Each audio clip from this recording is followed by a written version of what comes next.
Assalamualaikum, halo Sobat M18 Project semua di mana saja berada. Pulau Bali, surga tropis yang tak pernah kehilangan pesonanya. Di balik debur ombak dan hijaunya sawah berundak, ada denyut pembangunan yang terus bergerak. Kini, sebuah proyek besar kembali menggeliat yaitu Tol Gilimanuk-Mengwi, sebuah jalan bebas hambatan yang akan menghubungkan barat dan tengah Bali, mulai memperlihatkan tanda-tanda kehidupan. Ya, setelah sempat tertunda, Kementerian Pekerjaan Umum dan tim pengembangan kawasan Provinsi Bali beberapa hari lalu, tepatnya pada tanggal 5 Mei tahun 2025, mereka telah turun langsung melakukan survei lokasi proyek tol ini. Mudah-mudahan, langkah ini menjadi sinyal kuat bahwa proyek strategis ini tidak lagi sekadar wacana.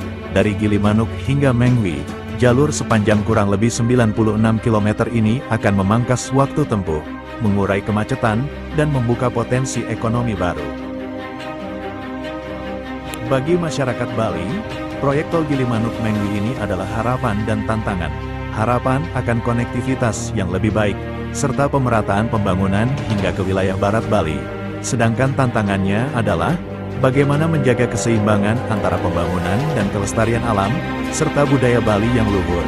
Sementara itu, Ketua Tim Pengembangan Kawasan Provinsi Bali, Lala Rizky Larasati, menjelaskan bahwa survei tersebut merupakan bagian dari langkah konkret pemerintah untuk memastikan kesiapan wilayah dan potensi yang ada. Ia mengungkapkan bahwa sebelumnya proyek ini diinisiasi oleh pihak swasta, namun kini mendapatkan dukungan penuh dari pemerintah pusat, termasuk dalam aspek pendanaan dan pembebasan lahan.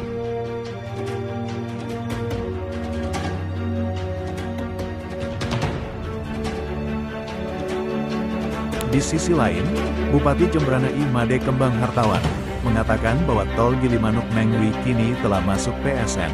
Bupati juga menekankan akan pentingnya integrasi jalur tol dengan potensi lokal Jembrana, seperti Pelabuhan PPN Pengambengan, Pelabuhan Gilimanuk di ujung tol, kawasan rest area di Rambut Siwi, serta pengembangan kawasan Kerti Bali Semesta, KBS, di atas lahan perkebunan seluas 1.200 hektare.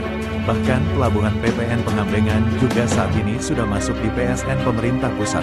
Kami ingin pembangunan tol ini benar-benar memberikan dampak langsung terhadap pertumbuhan ekonomi daerah. Jangan sampai kendaraan besar justru merusak jalan nasional di sisi timur, karena distribusi lalu lintas yang tidak tertata, ujar Kembang. Sejalan dengan apa yang dikatakan Bupati Jembrana, I Made Kembang Hartawan, tentu kita semua berharap bahwa tol ini akan benar-benar dibangun, bukan hanya wacana. Karena dengan survei lokasi yang tengah berlangsung, bola kini ada di tangan para pengambil kebijakan. Akankah proyek ini menjadi simbol kemajuan yang menjadi kenyataan, dengan tetap berpijak pada kearifan lokal?